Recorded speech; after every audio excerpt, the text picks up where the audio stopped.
RI ini menunjukkan bahwa ada kekhawatiran dalam pemikiran seorang Arman mengenai potensi partai dalam menghasilkan pemimpin. Ini juga bisa merupakan sebuah bentuk kewaspadaan kaitan dengan implikasi bahwa partai pada akhirnya tidak mampu membaca potensi internalnya dan memanfaatkan potensi internalnya dengan baik, sehingga terus mengalami kegagalan dalam mempersiapkan kader untuk posisi kepemimpinan tingkat tinggi.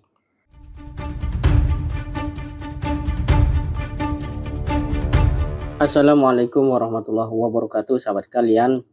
Hari ini kader Golkar memberikan suaranya bahwa menolak usulan Gibran jadi cawapres tak ada rekam jejak, seperti dilansir oleh cnnindonesia.com.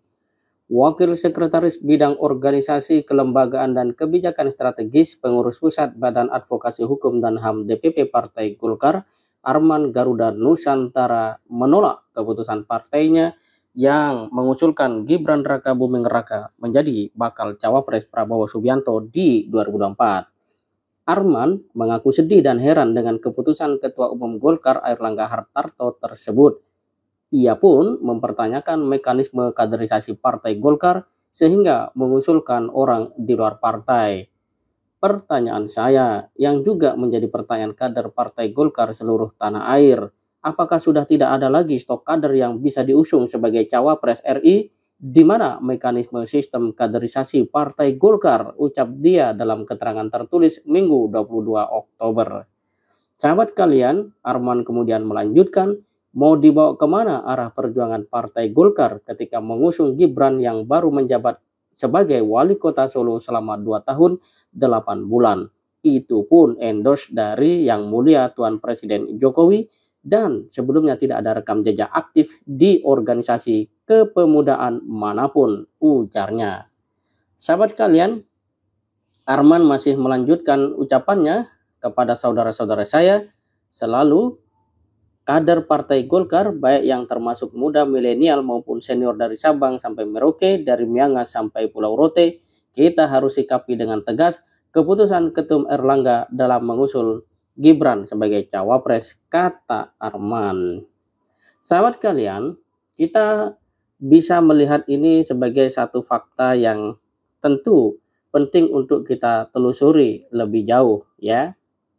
Ini memberikan satu informasi penting bahwa masih ada dari kader-kader partai yang mampu berpikir secara kritis dan berani mengucapkan aspirasinya. Tentu suara-suara seperti ini tidak lazim alias tidak banyak ya yang mau menyuarakan atau mengutarakannya. Dan ini memberikan satu, ya katakanlah, dinamika untuk kita melihat politik secara lebih menarik.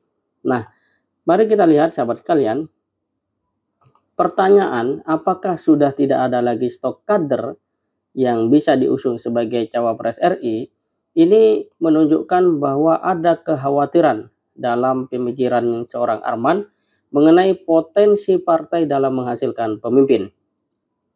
Ini juga bisa merupakan sebuah bentuk kewaspadaan kaitan dengan implikasi bahwa partai pada akhirnya tidak mampu membaca potensi internalnya dan memanfaatkan potensi internalnya dengan baik, sehingga terus mengalami kegagalan dalam mempersiapkan kader untuk posisi kepemimpinan tingkat tinggi.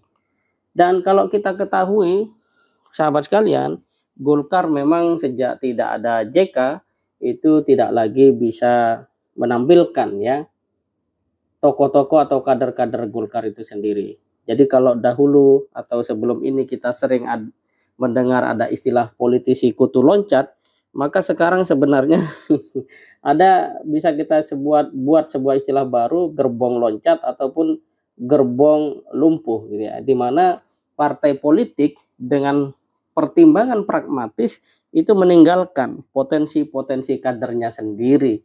Tentu ini dalam sebuah tujuan tertentu yang sifatnya pasti tidak mungkin lebih bersifat lebih besar ya dari apa yang menjadi pikiran-pikiran penentu dari partai politik itu sendiri. Dalam kata yang lain, memang pada akhirnya diskusi perihal partai politik gagal menyiapkan kader sekian hari itu semakin memberikan bukti yang kian susah untuk dibantah.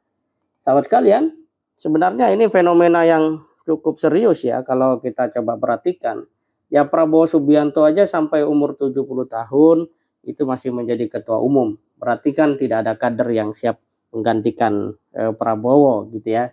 Termasuk dalam konteks PDIP misalnya. Tapi PDIP ada soal sosok seorang Soekarno sehingga Megawati dipertahankan.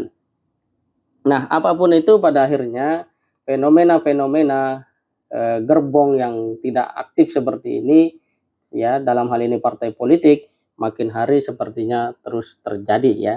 Nah, berikutnya sahabat sekalian, pertanyaan atau kalimat di mana mekanisme sistem kaderisasi Partai Golkar ini mencerminkan bahwa ada kebingungan dalam cara berpikir seorang Arman melihat keputusan Airlangga Hartarto ya. Kebingungan atau bahkan ketidakpuasan dengan proses internal partai.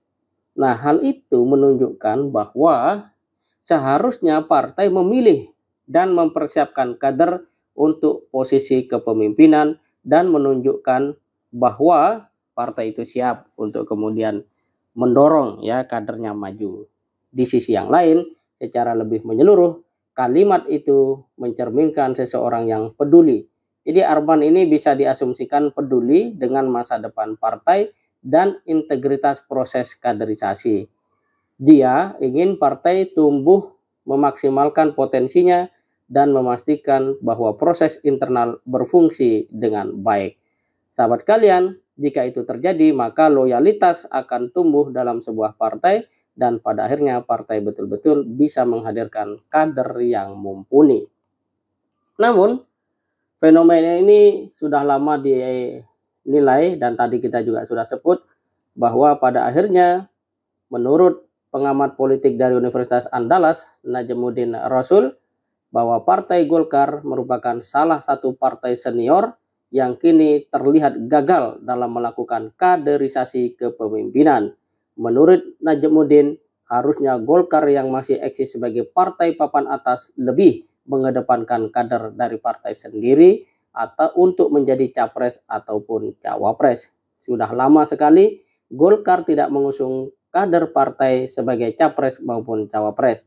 Padahal ini partai besar dan sudah punya pengalaman panjang, kata Najmuddin kepada Republika Co.id Sabtu 21 Oktober 2023. Dia menambahkan, dulu betapa kayanya Golkar dengan kader hebat.